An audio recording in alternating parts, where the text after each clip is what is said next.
And welcome back to the Beaufort News. With us now is the Executive Director of Volunteers in Medicine right here locally in the Hilton Head, Daufuskie Island area, Raymond Cox. Dr. Cox, I'd like to begin with the mission of VIM, which is to understand and serve the health and wellness needs of the medically underserved and their households who live and work on Hilton Head and Daufuskie Islands. Dr. Cox, I have been a volunteer at VIM. It's an outstanding organization. Your leadership has been amazing during this very difficult year. Today you're here specifically to talk about a partnership that is a campaign to get the word out about the importance of taking the vaccine, right, Dr. Cox? Yes, and thank you for having me, Robyn.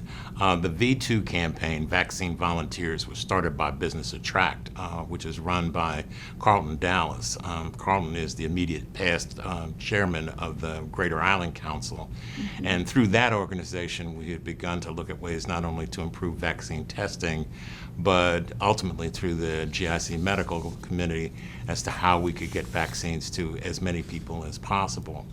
When we started noticing that there was vaccine hesitancy, particularly in the Black and Latino populations, we then began to look for ways to get out into the community. And Carlton's organization, Business Attract, through the V2 campaign, has done an outstanding job in providing us the services and resources that we need in order to be able to do that. Dr. Cox, why do you think there is a lot of hesitancy among the underserved populations about taking the vaccine? So we hired a vaccine navigator who has actually been calling many of our patients who have not signed up to get vaccinated. And there are two or three main themes that come out. One is that people feel that the vaccine was developed too rapidly. And that's understandable because this was really amazing getting this vaccine out in such a timely manner. But the technology for it is actually several years old. So, I mean, there really isn't anything new. It's just that this is a new application of a rather well-known technology. The other thing, of course, is that people can't take off from work. If you're an hourly employee, every time you leave work, you don't get paid for that time. So that's the reason why we want to make it easier for people to get vaccinated by going out into the community and offering our services near to where they work so that they don't have to take much time in order to get vaccinated. The third thing, well, it's not just a third thing, there are a couple other things where people hear the, misinformation or disinformation that leads them to believe that this is a hoax, it's not real, it was manufactured in a lab. I mean, there are all kinds of, it has a tracking device in the vaccine. You can get sick from this, you can become infertile. I mean, there's a fairly long list of myths and misinformation out there, which is not unusual. Many vaccines have had problems with that, particularly initially. So again, the volunteers are now going to be going out into the community. You've had your vaccine clinics at the VIM location.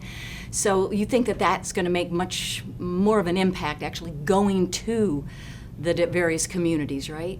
Well, we did pretty well when we were running our clinics on site at Volunteers in Medicine. We gave over 650 shots in less than 2 weeks. So that was successful, but what we noticed in that second week is that there were a lot more people who had signed up for vaccine who didn't come in to get it because they'd gotten it somewhere else.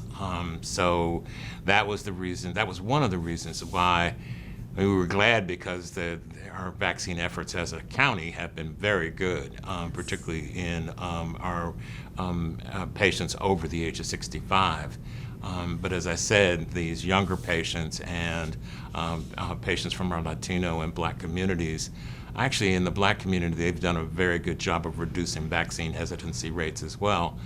But so we have to continue this effort to get the word out that this is something that we all need to do in order to be able to stop wearing masks. Absolutely. Thank you so much, Dr. Raymond Cox, Executive Director of VIM. You would always end our VIM volunteer meetings by saying, have some fun and do some good.